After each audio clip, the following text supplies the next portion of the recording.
Hi guys, welcome back to my channel. I hope you're doing well. It's been a while guys, it's been a moment since I was back here.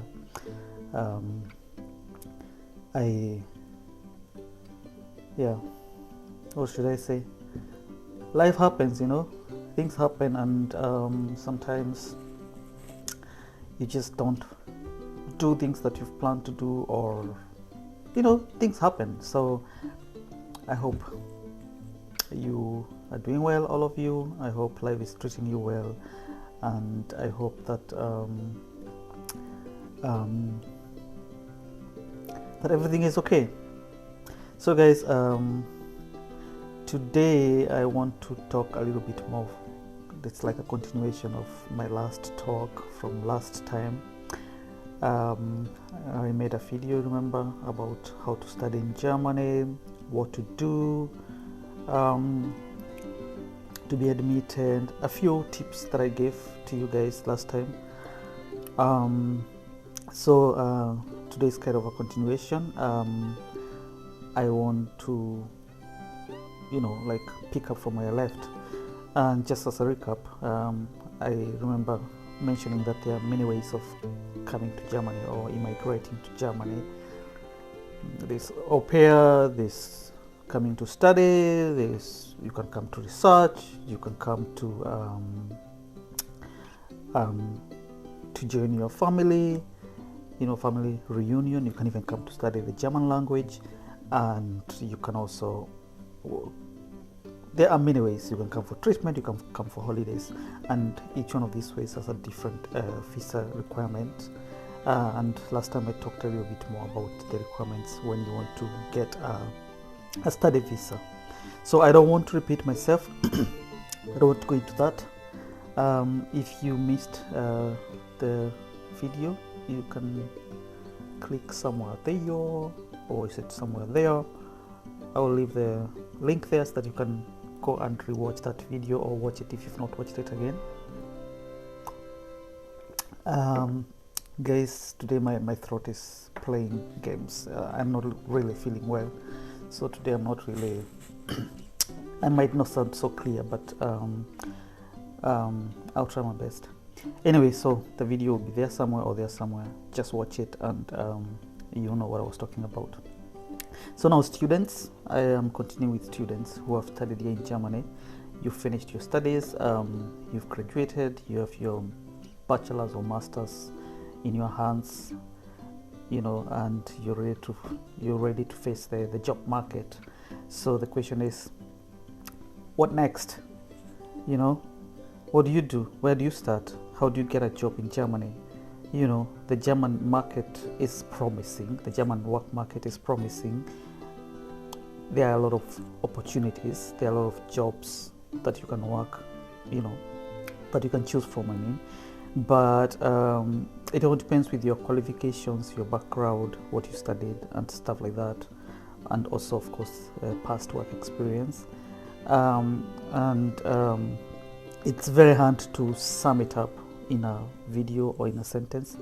You have to sit down and do a lot of research work so that you can figure out what's the best fit for you. But sorry guys, but what happens is, when you finish your studies, you are issued a certificate of graduation showing the date when you graduated, and you must go with this certificate back to the alien office, or the foreign affairs office, I think Auslandamt. You have to go back there where you applied for your study visa with a certificate, of course, showing that you've graduated. And you have to, of course, carry other documents that are required. You need your passport, your original passport. It must be valid, of course, for I don't know how long. You have to check how long the passport has to be valid. And then you have to have other documents that are required, but mostly you need, as I said, the passport, the graduation certificate, the proof of finance. You need to prove that you can finance yourself for the time that you'll be looking for a job, and if you have an offer for a job, you take the job offer with you, of course. But now I want to consider a case first where you haven't yet received a job offer and you're still searching for work. So there's something they call the work search visa, Arbeitssuchend Visum, or Arbeitssuchend Aufenthaltserlaubnis, work search resident permit. And you use this to search for a job that is that is like in the area where you studied, or something close or similar to what you studied here in Germany. I'm talking for those people who studied and graduated from a German university. And when you get and then with this visa, it's valid for 18 months only. With this visa, you can look for the job that you're qualified to do with your credentials, and you can now start looking for a job in these 18 months. In these 18 months, you are allowed to do any other kind of job, even semi-skilled jobs, for example, cleaning jobs, or these simple jobs that you do to make a quick coin or just to earn a living. It doesn't have to be professional, and the good thing is that during the 18 months you are not limited on the kind of job you can do. Remember, during the study period, when you are studying, you are not allowed to work full-time. You are not allowed to work for longer than 120 days per year, 120 full days per year, or 240 half days per year. But now, once you graduated, you can work full-time. You can work as many jobs as you want, as long as you're able to work them, or to do what you're supposed to do. You can do whatever you want. You can I think you can even freelance, if I'm not sure, but I'm not sure about that, but I think you can. I'm not sure, but I think you can freelance, which is not really possible when you're studying as an international student. And but in the process of doing all this, you must continue searching for a suitable job that is suited to your qualifications. And once you get this job, then you must go back to the place where you applied for the visa, the Foreign Affairs or Alien Office, and they will give you a work permit if they approve the job. Not really approve, but if they accept that the job offer is good enough. There are some criteria, I think, how much money you earn per year, stuff like that. You don't expect to get a work permit with a job where you're earning 400 euros per month, for example. They're called like mini jobs. You earn 450 euros tax-free every month, and then you go with this contract, you go back to the Alien Office expecting to get a work permit. They will not give you a work permit. It has to be, it has to be a reasonable amount of money. That means it has to be in the same grade or the same amount of money that a German graduate would get, basically. Then you can continue your professional life here in Germany. Did I miss something? Well, the thing is, if you are an international student and you want to get a job here in Germany as quickly as possible, there's only one simple trick. Of course, you need all the qualifications. You need all those papers. Very nice, very good. Of course, you need to have passed your exams. Rarely will the employer ask you for the grade, but of course they expect that you pass the exams. For some jobs, of course, they might expect you to have high grades, but in most cases it's just that you graduated. That's what they want. But with all those qualifications, if you cannot speak German, your chances become very limited. You are very limited because you only can search for jobs, for jobs where you can work maybe in English or in French or in whatever language you speak. But then these jobs are not so many. if you want to get a job quickly here in Germany, the trick is just make sure that you are proficient in German. German is a very hard language to learn. Trust me guys, German is not easy. You need to invest time and money to learn the language. You need to interact with German speaking people so that you can quickly learn the language. That's the only way you can improve your German language skills. Read books in German, watch German TV channels, read magazines in German. Just indoctrinate yourself in German. That's the quickest way of learning the language. And once you are really good in German, which will be some level, these levels they used to classify how proficient you are in a language, should be level B2 and above, then you're really good. Now, this is my own experience, and I think other people will bear my witness. If you compare the English language level B2 and the German language level B2, they are not really the same. A person who is classified as level B2, this A1 all the way to C2. C2 is like you're fully proficient, and level B2 is like you have professional proficiency. And if you compare the two languages, for me, I think when you have a B2 in English, you really are good in English. You really are good in the language. You might make a mistake here and there. You might have an accent like me. You might, you might make wrong sentence constructions, but you're really good, and you can also write very well. But the same level in German, trust me, it's basically not the same. It's not really sufficient. German B2, it's still a very high level, but you might be shocked that it's not sufficient, especially for some jobs like where you have to deal with the law, the German laws. For example, if you have to work in the government where you deal with laws all the time, or if you're working as a lawyer or something like that, where you need really high skills, German language skills, it can get tricky. So guys, have that in mind, that B2 German is high, it's high enough, but it could not, it might not be sufficient for some jobs. For some jobs, you might need to really go back and learn C1, and if possible, continue training yourself to the C2 level. I'm not sure if there are exams at C2 level. I think there are exams nowadays at C2 level. During my time, there were only C1 exams. Now you can, I think, do C2 exams, which means you're really good up there. You can even write a book in German when you're in that level. So that's the easiest way. Just improve your German language skills. Make sure that you're really good in the language, and then getting a job will be this quick, because there are always jobs available for you to do as a graduate. Don't undersell yourself. Trust me guys, if you package yourself properly, you will be considered as qualified as any other German. This is a tricky topic, and I don't think I want to discuss it here for a long time. The thing is, and it concerns discrimination.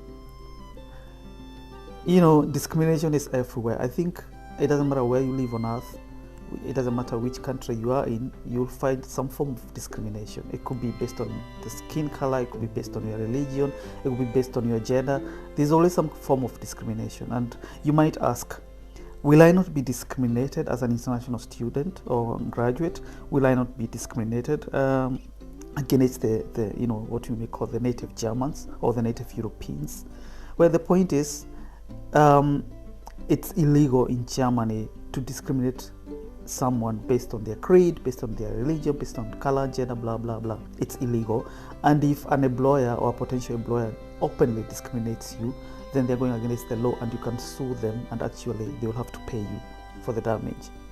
But then the thing is, discrimination here in Germany is very hard to distinguish, because it's hidden, a kind of hidden discrimination. So you might never get a job that you're qualified for, and you might ask yourself, why am I not getting the job? And there could be many factors. Maybe somebody else was a little bit better than you, but in some cases it could happen that you're just actually discriminated. about like, what am I supposed to do with this person? Am I sure he can, or he or she can speak good German? Am I sure he's going to integrate well with the other colleagues, you know? And then also, of course, there are these, you know, automated selection processes where they use a software to select candidates, and some of those automated systems can also discriminate. You know, it's been proven that computers can discriminate also. They could say, well, they don't want anybody who is older than 40, for example, or if you have a funny sounding name, you know, or whatever. So the point is, you'll get discrimination, so be ready for that, but it's not as bad as, I don't know, some places. I don't want to mention country names, but I think some countries have worse discrimination levels and even more open forms of discrimination than here in Germany, because the German law is very clear about discrimination. It's not allowed. From my experience, I have been discriminated, of course. This one company that I applied a job for, and I was overqualified. Basically, it was just a simple job, and some nice lady called me, very nice lady, and she told me, I'm sorry, you know, we cannot give you the job because you cannot, it will be hard for you to deal with our customers. Our customers do not like dealing with people with immigration background, especially black people, dark-skinned people.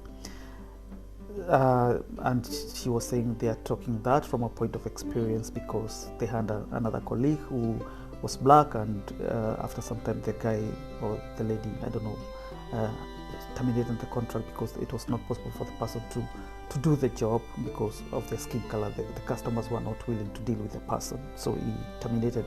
So they wanted to spare me the pain of going through the same experience as this black person. And at first I was like, okay, fine, thank you very much for the information, it helps me a lot. Well, what can I do? I'll have to continue looking. But then I talked to some other person, and the person told me, oh, that is discrimination. No matter what, it's not their decision to make. They should give you the job, and you should make the decision that you cannot do the job because of all these conditions. And the person told me, tell them to write you a letter saying what they said on the phone. So I told this company to write me a letter. Of course, like at that time I was looking for jobs, and I had to keep on reporting to the job agency that this is my progress. They wrote me the letter explaining the situation, that yeah, it's true, they don't want to let me go through the pain, so that's why they cannot give me the job even if I'm overqualified. And with this letter I was able to, you know, to report the company to the anti-discrimination offices, and of course they had to pay me compensation, some form of compensation, because that was obviously discrimination based on color, on skin color. I did not really like the whole situation, and I was really depressed. First, I was depressed because it was becoming very hard for me to get a job. And second, I was depressed because my visa was expiring at that time, and I didn't have a long time to stay here. And I had finished the period that was allowed. I had almost finished the period that is allowed to look for jobs. At that time, it was even less. It was not 18 months. It was less than 18 months. And also because that I was discriminated. Guys, you know, I love my skin color. I don't want to change anything about me. Maybe the gray hair. I wish I could change the gray hair, but that's part of the aging process. I don't want to change anything about me, and I love myself the way I am. I love every bit of me, but I was kind of, wow. I was asking myself very hard questions. For example, I was asking myself, why did God create me black? You know, why did He not create me white or some other color which would fit in properly? But then, and then the company then compensated me, of course, with some money. But then I started asking myself, did the company has to do that? You know, it's not really the company's fault that their customers don't want to deal with people like us, you know. And this was only one company that was really truthful to me. How many other companies out there where I had submitted applications and where they would have wanted to tell me, the situation, but they could not tell me because they were scared that I could complain that I'm being discriminated, you know. Just genuinely, I think the company was really being genuine, you know. They were like, let's just spare this young man the pain, you know. And they were very genuine that even they agreed to write me the letter, you know, because they can't force their customers to deal with me, and the company has to make money from, you know, from dealing with these customers. So I felt bad for the company also. I felt that it was a hard decision for them to make. And if I was to turn back the clock, if I would go back to this time when I decided to complain, I would probably not have complained. I would have just said, thank you for the letter. I would have kept it somewhere in my file, maybe frame it, just to remind me in the future of the struggles that I had to go through to get a job. The point is, there is discrimination in Germany, so expect to struggle a bit to get a job. But if you have the right skill sets, and especially if you can really speak good German, then it will not be so hard for you to get a job. Just don't give up if you get 1 or 2 rejections, letter of rejections or whatever. Absage in German, if you get 1 or 2 Absage, you know, don't give up, just keep on trying and your time will come, you know. Every dog has its day, right? So I want to finish this video here. I think I've talked long enough, and guys, I wish you all the best if you're about to graduate and if you're asking yourself these questions. Remember, in summary, you get 18 months to look for a job that is commensurate to your studies, you know, that is equivalent to your studies, you know, a professional job. And in these 18 months you can do whatever job you want. You're not limited by time, you know, to survive here. And then when you get the right job, you go back and they'll give you a work permit. You're welcome to leave comments. You're welcome to add information if I've left something. Of course, there are a lot of information that I didn't cover. For example, I forgot to say that the same requirements that were required of you when you applied for a study resident permit will be basically applied to you when you apply for the work search visa, work search permit, basically, not visa, permit. So it's the same requirement, the same documents. Basically, the way you prove your finances is the same way you can prove when you're applying for the work search permit, because you're basically kind of in between. You're not yet a worker and you're not a student anymore. You're somewhere in between. So I didn't say that, and I can go into details, but I don't want to do that here. So that's another topic we can discuss in the future. So I wish you all the best, guys, and don't forget to like, don't forget to recommend, don't forget to subscribe, don't forget to, you know, watch my other videos, and I will see you in the next video. Stay blessed and stay melanated, stay beautiful, love yourself, whether you're black, white, no matter which color you are. Know that you're simply the best. Bye. Mwah.